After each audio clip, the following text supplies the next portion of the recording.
grand dialogue. Sigi Kafoba. Idawani wa Makara. Le grand dialogue, l'émission de débat du studio Tamani sur votre radio. Chenni Beri. Halud Mauni. Chenni Beri. Sigi Kafoba. Le grand dialogue.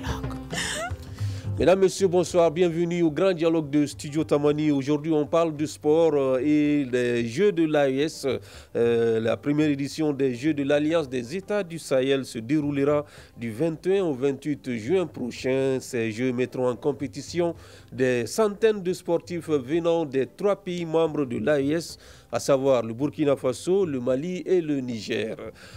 Pour ces premiers Jeux de l'AES, 9 disciplines sont retenues. Quel est l'objectif recherché derrière l'organisation de ces Jeux? Comment les disciplines ont-elles été choisies? Au-delà de l'intégration et la cohésion entre les peuples de l'AES, que peuvent apporter de telles compétitions pour les pays membres? Nous en parlerons aujourd'hui avec nos invités. Aïssata Maïga, chargée de mission au ministère des Sports et membre de la commission d'organisation de ces Jeux de l'AES.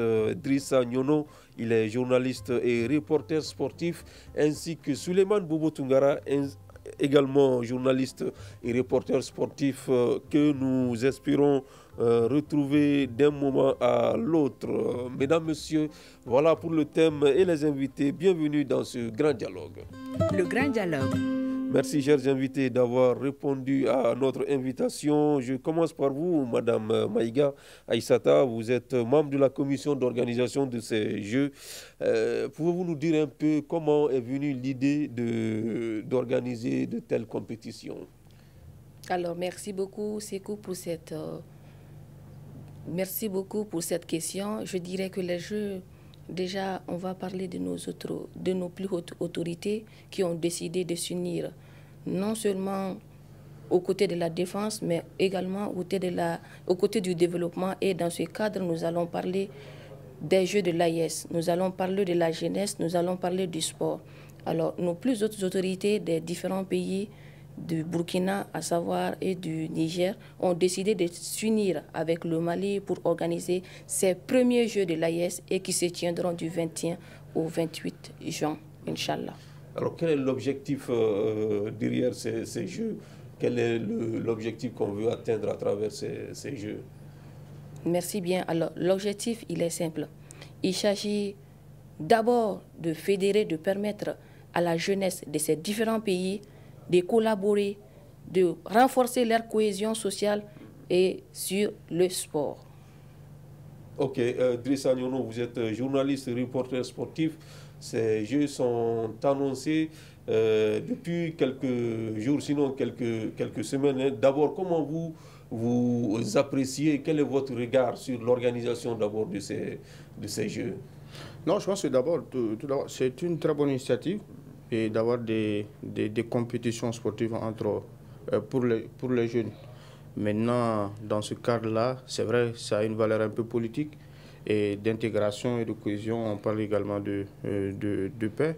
Mais au-delà, je pense que c'est une initiative également qui permettra à beaucoup mettre en valeur certaines disciplines sportives, surtout qui sont méconnues et qui sont également citées à travers les disciplines sportives choisis, désignés pour cette activité. Maintenant, c'est bon. Et maintenant, je me dis, pourquoi maintenant? Et parce qu'à mon avis, le temps et surtout le moment choisi et qui coïncide également avec beaucoup d'autres compétitions internationales dans lesquelles le Mali est engagé et qui va forcément avoir un peu un impact sur la préparation de certaines équipes. Maintenant, ensuite de ça, j'ai besoin également de savoir beaucoup plus comment est-ce que toutes ces disciplines vont être menées et ensuite comment les délégations vont être abritées et départagées entre les différentes communes. D'accord. Des questions que nous avions prévu de poser à Madame Maïga, et quelles sont les disciplines en compétition et comment le choix a été fait? Comment ces disciplines ont-elles été choisies? D'accord. Donc, je m'en vais vous citer déjà les disciplines. Il s'agit du tir à l'arc. Nous aurons également le football U17. Nous aurons le kung-fu wushu. Nous aurons le karaté, le taekwondo. La lutte traditionnelle fera partie. Nous avons également le judo, le bras de fer sportif, l'athlétisme et les arts martiaux. Alors, vous avez dit c'est 9 disciplines, hein, dont je pense 4 disciplines C'est 10 au total. D'arts martiaux. Et comment ce choix a été fait? En fonction de quoi? Quels critères a prévalu dans le choix de ces disciplines-là? D'accord. Tout d'abord, dans toute compétition, il faut des critères. Alors, nous avons d'abord jugé nécessaire de voir déjà le niveau des fédérations, au niveau des fédérations des 3 pays, donc voir telle discipline, si ça existe dans les 3 pays. Oui, donc ça fait partie des critères. Il y a d'autres critères aussi qui s'en suivent et le comité technique saura mieux vous en dire en détail. Ok, Drissa Nyono, quand vous regardez ces disciplines-là, elle vient de les énumérer. Est-ce que vous pensez que c'est des disciplines pour lesquelles les publics sportifs de ces 3 pays ont de l'intérêt? Est-ce que c'est des disciplines qui pourront drainer du monde dans les stades? Voilà. Justement, quand tu regardes les différentes disciplines choisies, c'est que ce sont les disciplines qui drainent du monde. Et par exemple, tu prends le karaté et tu te rends peut-être dans un club de karaté, tu trouveras une centaine, dizaines et des milliers de jeunes qui veulent apprendre à faire le karaté. C'est pareil pour le kung fu aussi. Et c'est pareil également pour le judo, parce que il y a des dojo clubs pour ça, et il y a beaucoup de gens qui partent. Maintenant, au-delà, il y a également le football. Quand tu regardes au niveau du Mali et également dans les autres pays, c'est vrai, le football, ça, généralement, ça draine le monde, surtout que ça concerne également une catégorie qui doit également se préparer. Et donc, pour les éditions futures, maintenant, dans les 2 pays, il y a seulement le Mali et le Burkina qui sont engagés dans les compétitions internationales. Maintenant, comme elle a souligné, moi, ce que je vois l'importance également de faire connaître certaines disciplines sportives qui sont méconnues. Par exemple, tu pars au Niger, il y a la lutte traditionnelle qui est beaucoup plus développée là-bas. Donc, au Mali, ici, c'est vrai, on en fait. Un peu plus, moins. Justement. Et donc, après, tu quittes ce domaine. Maintenant, je crois qu'il y a d'autres disciplines, surtout le tir sportif et le tir à l'arc, sont des disciplines qui sont beaucoup plus méconnues. Je crois que même le tir sportif, je ne pense même pas s'il y a une fédération ici au Mali à ce niveau. Peut-être qu'il peut y avoir au Burkina ou au Niger, mais au Mali, je pense qu'il y a une fédération qui évolue au niveau du tir à l'arc. Et maintenant, je crois que c'est une colonelle également qui est la présidente. Maintenant, tu prends le judo, je pense que c'est un peu développé. Mais il y a beaucoup. C'est une discipline également qui draine le monde, mais également qui n'est pas très connue en fait. Parce que quand tu vois, même au niveau du Mali ici, peu sont nos confrères qui partent et faire le reportage de cette discipline.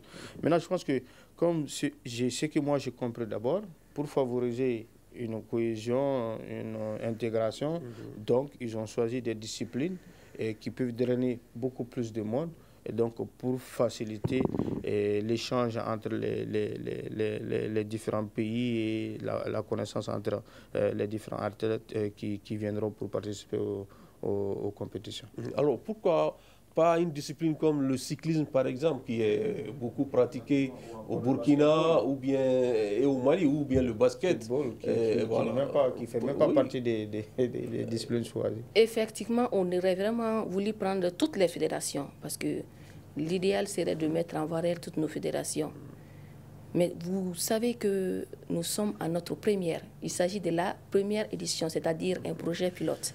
Donc il s'agirait de voir, prendre en compte les recommandations et essayer de voir si toutefois nous allons pouvoir prendre les autres fédérations ou pourquoi pas l'ensemble, donc pour une autre édition des Jeux de l'AES. Alors comment vont se dérouler ces Jeux? Est-ce que ce sera dans la capitale seulement à Bamako, ou bien il y aura des compétitions qui vont se dérouler dans certaines régions? On sait que le Mali est suffisamment doté actuellement d'infrastructures sportives.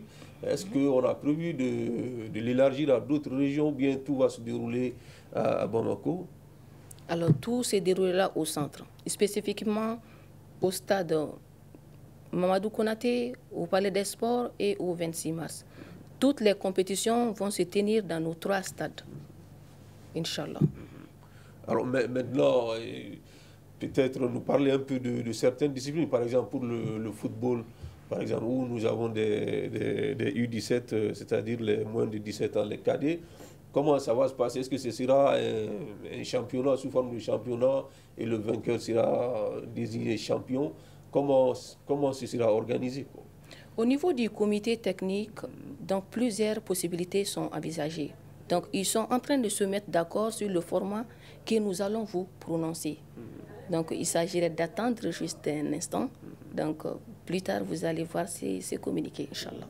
Ok, Idrissa, vous l'avez dit, c'est des disciplines qui, en tout cas, même si certaines sont moins connues que d'autres, mais c'est des disciplines quand même auxquelles les publics sportifs de ces 3 pays s'intéressent. Mais est-ce que, selon vous, ces disciplines-là, elles peuvent apporter autre chose à nos équipes peut-être engagées dans des compétitions sur l'échiquier continental ou bien mondial? Oui, tout à fait. Maintenant, en ce qui concerne le football, on sait quand même, je viens tout de suite de le souligner, il y a le Mali et le Burkina qui sont engagés en compétition, qui doivent jouer en Coupe du Monde. Mais entre-temps, le Mali doit même abriter ici, en août prochain, si tout se passe bien, le tournoi IFOA qualificatif pour la prochaine édition de la CAN. Ça, c'est un bien pour l'équipe nationale cadette qui a besoin également de retrouver d'autres communs. Maintenant, je crois que même au-delà, et ce que j'ai également appris, c'est qu'il y a d'autres disciplines. Comme il y a 3 pays qui se réunissent, et au niveau de la commission technique, ils ont voulu que ça soit pris comme une compétition internationale ou avec des critères qui pourraient même être qualificatifs pour d'autres compétitions. Maintenant, c'est que les différentes fédérations internationales qui sont chargées de ces différentes disciplines n'ont pas pour le moment accepté. Mais au-delà, je pense que ça peut favoriser également la détection des talents. Par exemple, au niveau du Mali, on vient de quitter les Jeux Olympiques. Tout à l'heure, on n'a pas eu de médaille. Et quasiment, on est parti avec 2 ou 3 ou 4 disciplines sportives. Alors qu'au niveau du judo, on avait besoin, il y a des minima à passer. Au niveau de l'athlétisme également, c'est vrai, même si au départ, c'était l'athlétisme qui était la discipline manquante, mais elle a été ajoutée, vu la crise qui oppose un peu ces dirigeants. Mais je pense qu'au niveau que ce soit l'athlétisme, karaté, judo, ou même d'autres disciplines comme le Kung Fu Wushu, il y a des minima et des étapes à franchir. Et je pense que ça peut permettre également à ces jeunes des différents pays également qui viennent pour d'abord se frotter entre eux et améliorer leurs performances. Parce que tu peux atteindre une performance ici au Mali qui pourrait également dépasser tes performances au niveau local, ce qui pourrait te permettre également de te former et ensuite d'aller chercher d'autres performances à venir. Donc c'est pourquoi je dis, au-delà de l'intégration, ça peut être également une compétition pour détecter des talents pour des éditions et des compétitions futures. Alors Aïssata Maïga, vous l'avez dit, c'est une première édition, c'est une première expérience.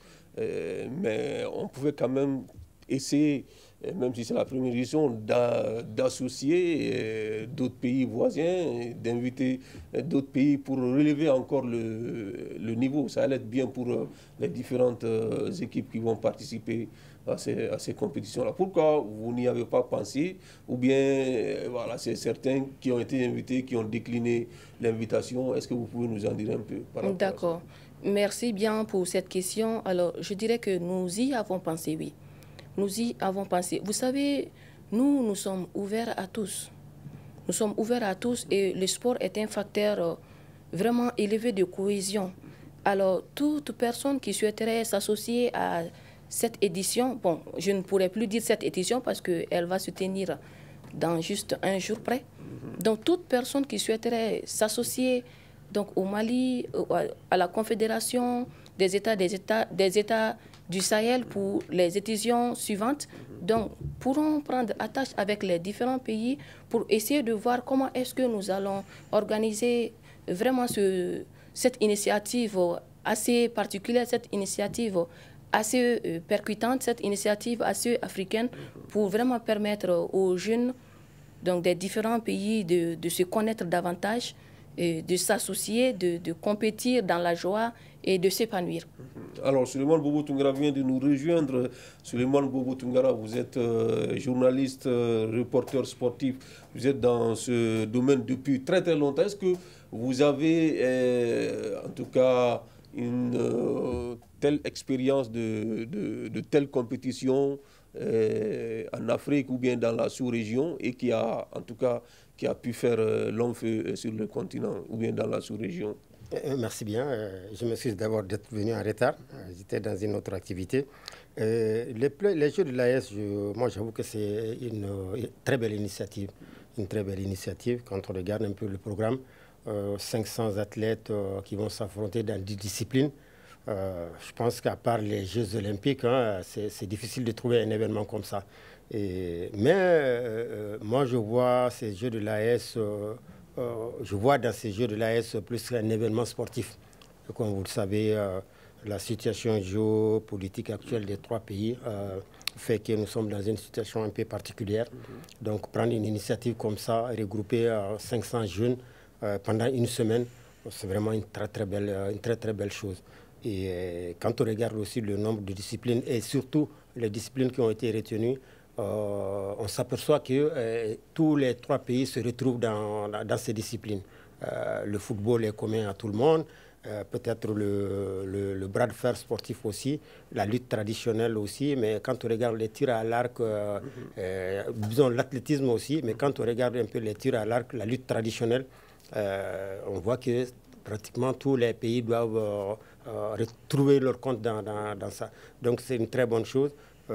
Si le côté, en tout cas, organisation ne fait pas défaut, je pense que c'est un événement qui peut rester dans l'histoire. Mais est-ce que, comme vous l'avez dit, il y a le contexte géopolitique, mais est-ce que cela ne pourrait même pas être aussi un obstacle, sinon compromettre la pérennisation de ces Jeux-là? Est-ce que, parce que c'est à la faveur de la Confédération des États du Sahel, de l'Alliance des États du Sahel, que cette initiative a été née. Est-ce que voilà, il y a des chances aussi que ça s'estompe lorsque peut-être que l'AES ne va plus, on ne va plus parler de l'AES. Voilà. Est-ce que ça ne peut pas être un obstacle à la pérennisation de ces Jeux-là? Bon, comme le disait un homme politique malien, Feu Ismaïla Cissé, pour ne pas citer son nom, demain appartient à Dieu. Demain appartient à Dieu. On ne peut pas prédire ce qui peut se passer demain, mais quand on regarde un peu la manière dont l'AES a été créée, la manière dont l'AES fonctionne depuis sa création, on peut dire en tout cas que l'avenir des 3 pays se trouve dans l'AES. Bon, maintenant, l'AES va durer combien de temps ça? Comme je le disais tout à l'heure, personne ne le sait. Mais aussi longtemps, en tout cas, que l'AES durera, ces Jeux aussi devraient se tenir sous forme de plaque tournante. Donc, quand ça va quitter ici, ça va aller au Burkina ou au Niger et ainsi de suite. Et je ne serais pas surpris, en tout cas, que si les Jeux sont pérennisés, que dans les années à venir, que d'autres pays s'associent à l'événement. Parce que le sport, quand même, c'est un langage universel. Des gens qui n'ont pas suffisamment de compétition dans les jambes, des gens qui veulent se frotter à l'élite continentale ou internationale, trouveront certainement leur compte dans ces Jeux-là. Parce que quand vous rassemblez, je le disais tout à l'heure, 500 athlètes, dans 10 disciplines, ça peut intéresser tout le monde. Hein, tout le monde, parce que madame l'a dit, le sport est facteur de cohésion, le sport est facteur d'échange, le sport peut permettre beaucoup de choses. Voilà. Alors madame, est-ce que ça fait partie de vos objectifs, la pérennisation de ces Jeux-là? Est-ce que vous comptez au département des sports des différents, au niveau des autorités sportives des différents États, est-ce qu'on compte pérenniser ces Jeux-là? Bien évidemment. Bien évidemment que oui. Est-ce qu'il y a une périodicité qu'on a? Est-ce que ce sera chaque année ou tous les 2 ans ou de façon triennale? Comment ça va se passer? Toutes ces informations vous seront définies plus tard. Parce que, pourquoi on va dire plus tard? Quand il y a un projet pilote qui est là. Donc, il faudrait essayer de prendre en compte tous les facteurs. Donc, on peut dire tantôt une chose tout à l'heure et plus tard, on va changer. Et c'est là pourquoi, donc vous en savez plus que moi. Alors, si on se prononce actuellement pour que plus tard ça change et ça va être un blocage. Donc, il s'agirait de laisser plus de temps à la commission, donc de travailler l'après-jeu. Parce qu'après cette édition, nous allons essayer de faire un draft, un rapport de ce qui a marché, de ce qui n'a pas marché, pour permettre aux autres éditions de se tenir. Et c'est en ce moment que nous pourrons définir exactement quelle périodicité nous pouvons donner à ces jeux. Maintenant, pour le moment, il s'agirait de se mettre à la tâche. Et d'ailleurs, c'est ce que nos 3 ministres font depuis que les Jeux de l'AES ont été pris en compte par nos plus hautes autorités. Donc voilà ce que je peux vous dire comme réponse à cette question. D'accord. Drissa Nyono, vous le disiez tantôt, ces Jeux peuvent être un tremplin pour certains athlètes de préparer de certaines grandes compétitions, mais encore qu'il faudrait que l'organisation, peut-être si ces Jeux pouvaient être organisés à la veille des Jeux Olympiques par exemple, ou bien dans une année où les Jeux Olympiques vont se dérouler, mais si voilà, cela n'est pas pris en compte, est-ce que ça pourrait avoir cet impact-là qu'on recherche, le fait de préparer, de mettre en jambe des athlètes qui vont participer à des grandes compétitions? Ouais, non, je pense que c'est vrai, parce que moi, je parlais par rapport à la période concernant le Mali. Par exemple, tu trouveras qu'il y a certains jeunes qui pratiquent peut-être le karaté ou le judo ou bien le kung-fu wushu, qui sont également peut-être dans la préparation du baccalauréat. Donc, peut-être que le moment pourrait être un frein pour certains qui ont également de la qualité et de la valeur pour venir exprimer leur talent qui ne serait pas disponible, par exemple. Même au-delà. Parce que sur l'aspect organisationnel où nous attendons bien évidemment la commission, actuellement sur le site, par exemple, tu prends Kabbalah. Aujourd'hui, Kabbalah, au moment où certains sont en train de prendre quartier, tu as l'équipe féminine qui se prépare également pour la CAN. Donc ça peut chevaucher la préparation. Si par exemple on proposerait à ces jeunes dames-là également de se mettre au repos peut-être pendant une semaine pour tenir ces jeux, peut-être ça peut avoir un impact également sur la préparation. Au-delà, le palais des sports qui va être utilisé, tu as l'équipe nationale U19 qui se prépare pour la Coupe du Monde, tu as l'équipe nationale senior dames qui se prépare également et donc pour l'afro-basket. Donc, si vous utilisez le palais des sports, alors que le palais peut être un moyen de préparation également pour ces différences. C'est pourquoi je dis, par rapport à la période, je pense que c'est là-bas où je me dis, il va falloir revoir. Comme c'est le Mali qui abrite cette première région, peut-être que après la rotation, si le Burkina organise après le Niger, quand le Mali voudra également vouloir organiser la compétition, il tiendra compte de ça. Maintenant, au-delà, c'est que les périodes de compétition également ne sont pas les mêmes.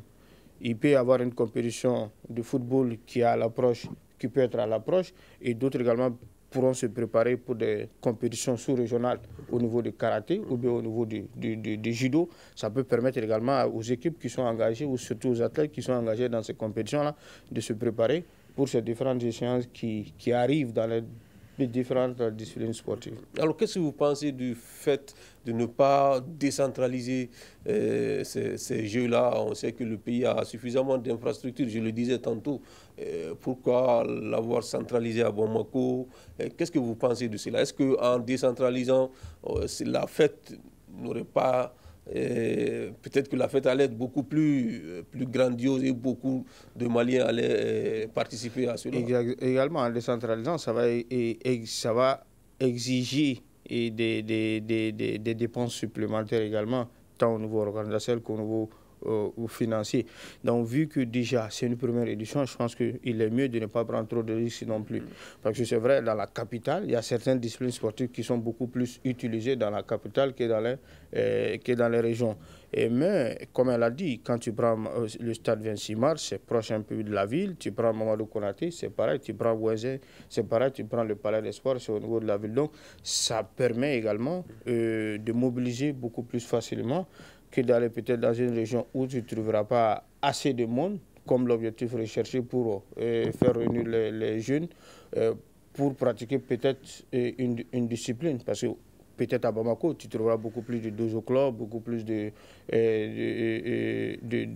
jeunes garçons qui pratiquent le karaté, plus qu'à l'intérieur. Donc si l'objectif, c'est vraiment de réunir et d'associer les jeunes, je pense que dans les capitales, c'est beaucoup plus adapté que de décentraliser, qui va exiger également des dépenses supplémentaires que peut-être que les pays n'auront pas. D'accord. Souleymane Bobo Tounkara, la pertinence du choix de certaines disciplines au détriment d'autres, par exemple le tir à l'arc, même si c'est une discipline pratiquée au Mali ici, beaucoup ne le savent pas. Est-ce qu'une discipline comme le basket n'aurait pas drainé, mobilisé beaucoup de gens dans les stades que le tir à l'arc? Même si, encore une fois, on peut révéler à travers cette discipline des talents, mais est-ce qu'en termes de mobilisation, est-ce que voilà, d'autres disciplines ne pourraient pas être plus intéressantes? Oui, absolument. Mais avant de répondre à votre question, je voudrais répondre sur ce que mon cadet disait tout à l'heure par rapport au fait que les Jeux se déroulent seulement à Bamako. Effectivement, comme il l'a dit, si on avait décentralisé ça, ça allait d'abord entraîner des coûts supplémentaires. Mais il y a surtout l'aspect sécuritaire. Ça, c'est extrêmement important. Il y a 500 personnes, donc 3 délégations. Vous savez, c'est le plus grand événement sportif que le Mali va organiser après la CAN 2002. C'est la première fois qu'on organise un événement aussi grand qui va rassembler autant de monde. Donc il y a surtout ces deux aspects qui font puis c'est une première édition. Il ne faut pas avoir trop grand aussi au risque de compromettre certaines choses. Maintenant, pour revenir à votre question... Mais est-ce que ça ne pouvait pas être aussi l'occasion pour le Mali, puisque nous ambitionnons d'organiser de grandes compétitions sur le continent? Est-ce qu'en organisant de tels jeux un peu partout dans le pays, dans les différentes régions, et qu'on réussissait, est-ce que ça n'allait pas donner plus de confiance aussi aux instances sportives continentales? Oui, sauf que dans le cas des Jeux, généralement, c'est une ville qui abrite les Jeux. Que ce soit les Jeux olympiques, les Jeux africains, c'est une ville et non un pays. Parce qu'on veut que les athlètes soient le plus proches possible des sites de compétition, mais surtout que les athlètes soient ensemble pour échanger, pour tisser des liens. Donc c'est ce qui fait que généralement, quand on organise des jeux de ce genre, ça se déroule dans la même ville.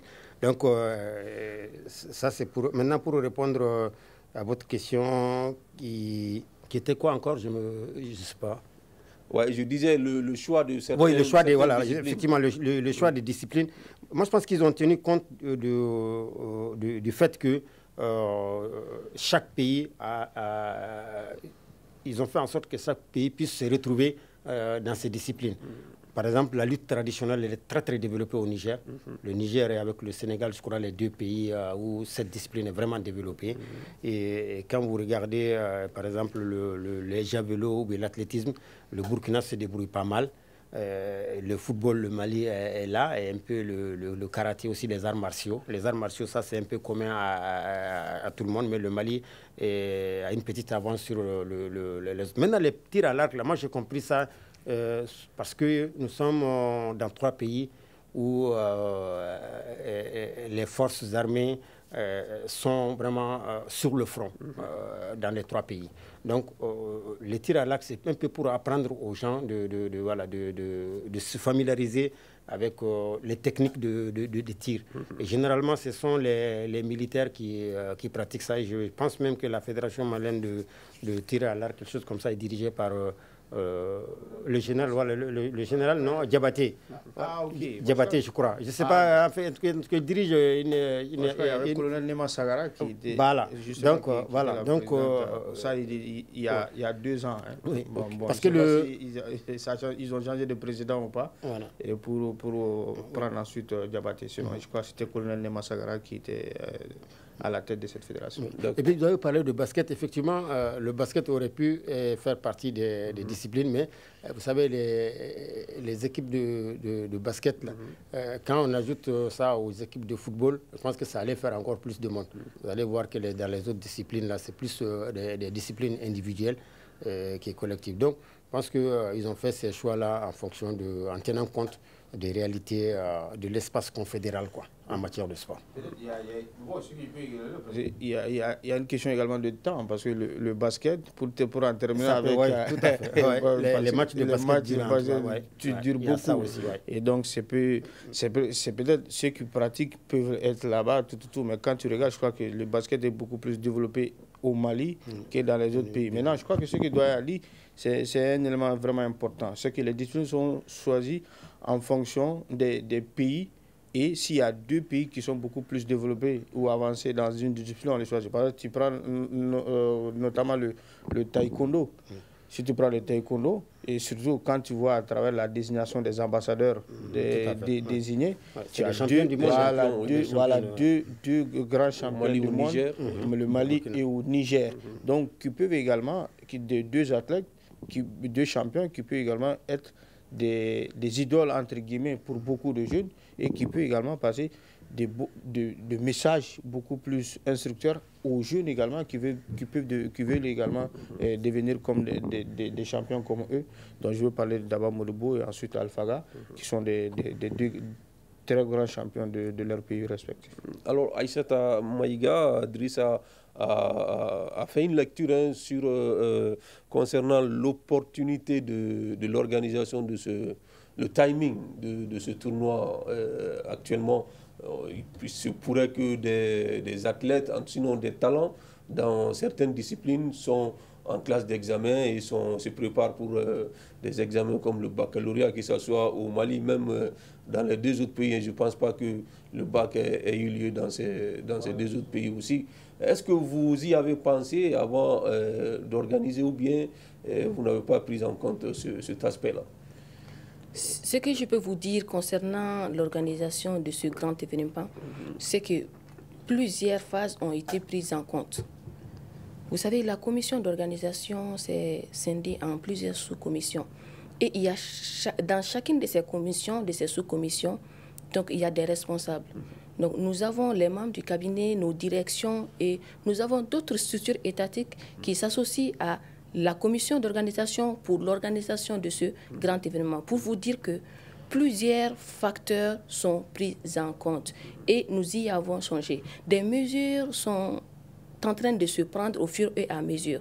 Donc, s'il y a une telle problématique qui se pose, s'il y a, bien sûr, quand vous êtes en commission, donc vous échangez sur toutes les faisabilités. Donc, si nous posons, voilà, je donne l'exemple du Palais des Sports. Donc, si on se dit, il faut que la cérémonie d'ouverture ait lieu au Palais des Sports. Donc, on peut essayer de dire encore, et pourquoi pas au 26 mars? Non, parce que. Donc, voici comment se passent les choix en réalité dans les commissions. Et nous validons la proposition qui nous semble la plus adaptée et la plus raisonnable. Vous savez, tantôt, ils l'ont dit. Donc, il ne faut pas écarter ces côtés sécurité.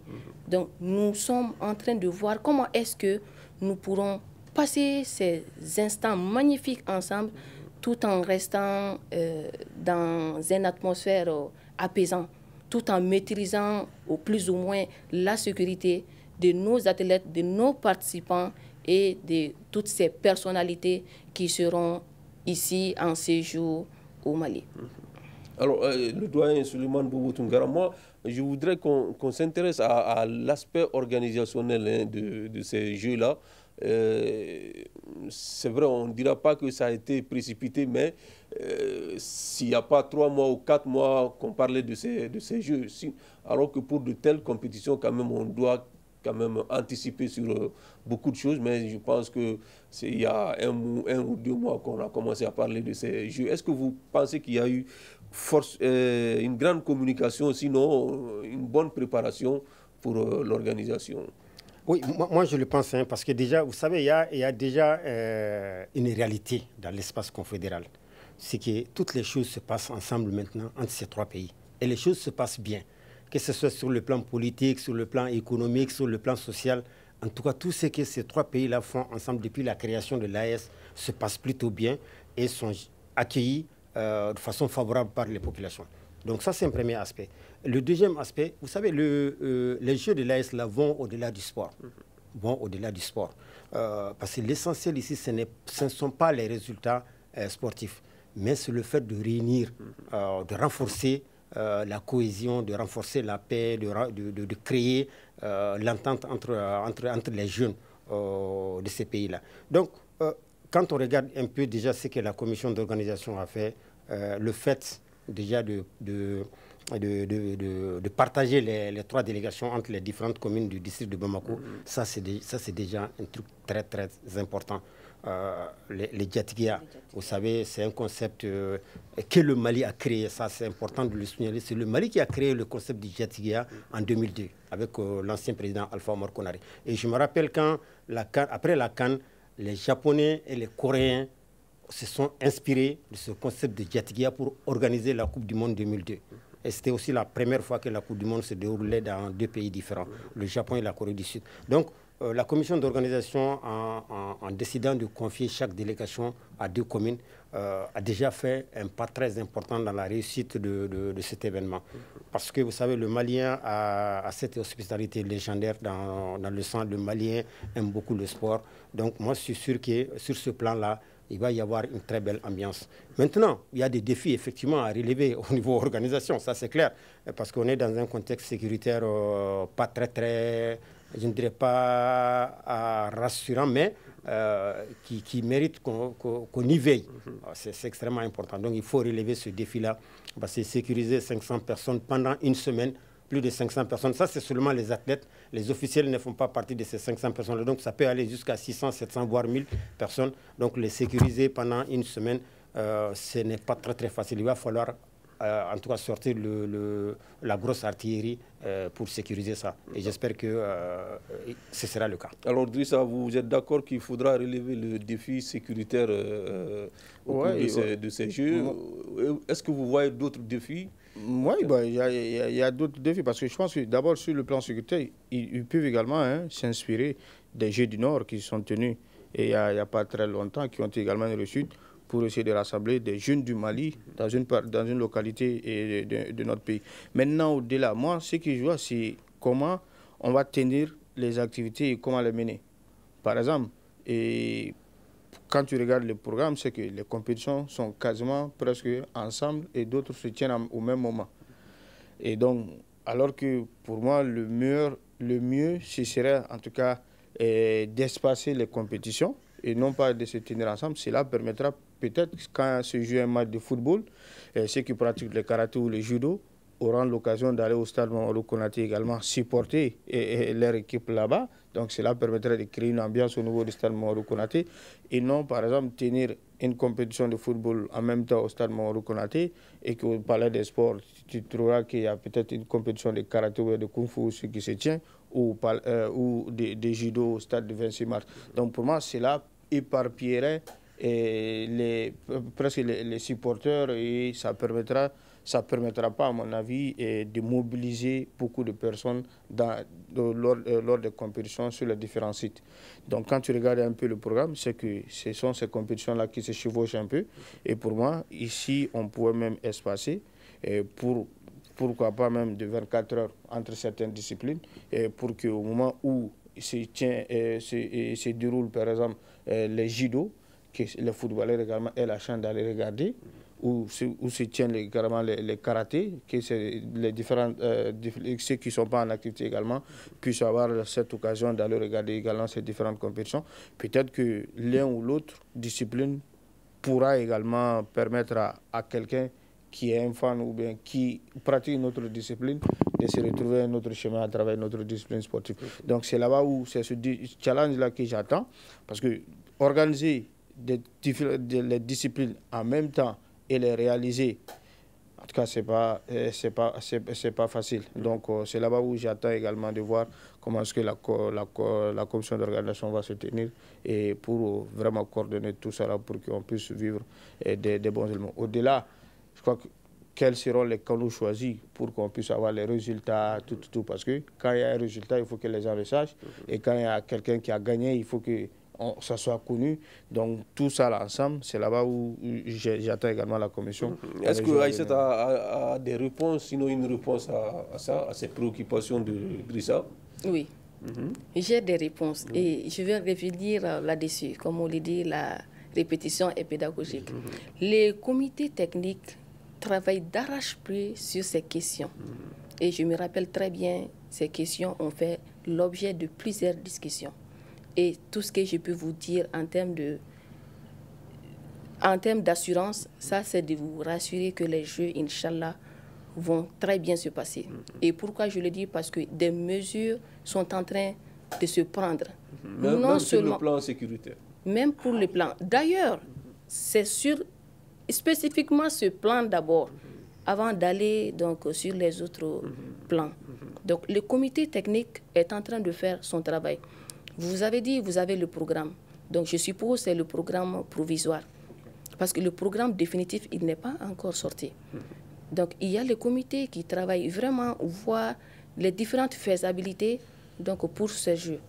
Donc en ce moment, je peux vous dire que vous aurez la communication finale très bientôt, Inch'Allah. Alors, il y a un autre aspect dont il faut parler, hein, ça c'est l'accès aux installations où vont se dérouler ces Jeux-là.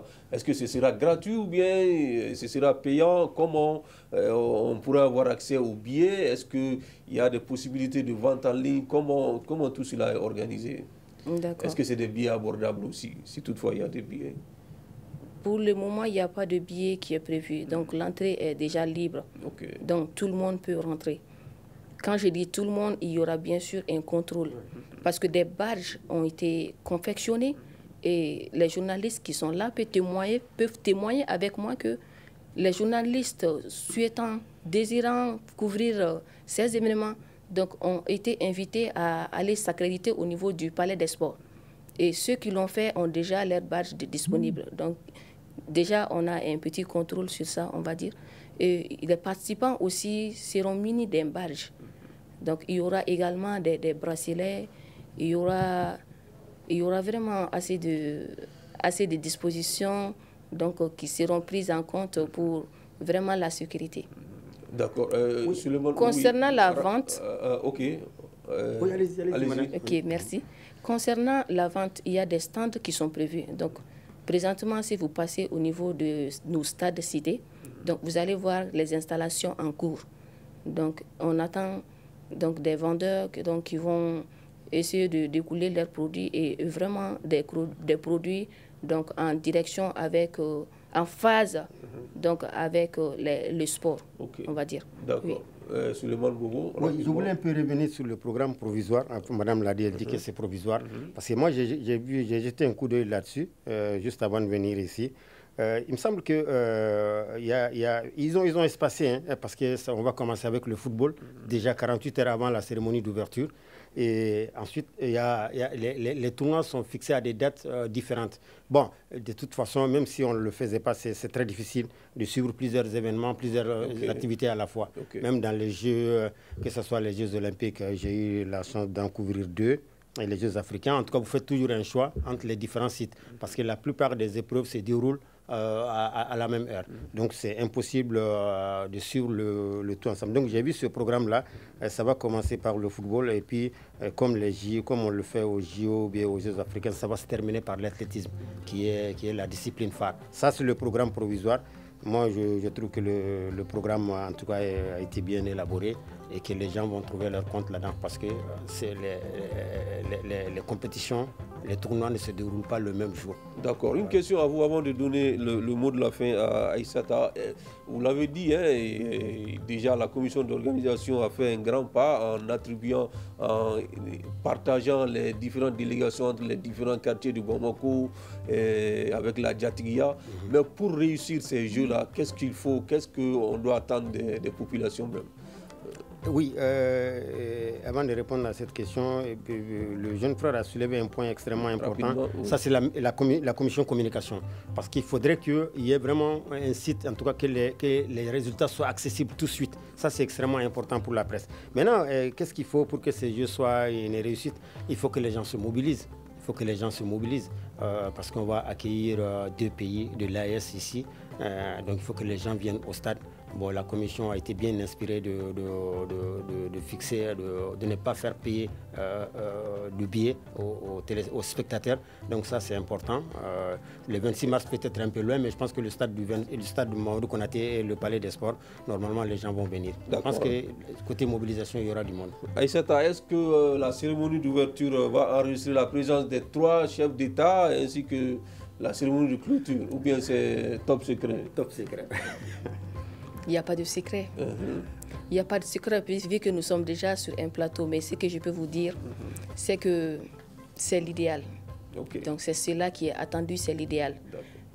Ce qui est de ça va se passer comme ça ne va pas se passer comme ça.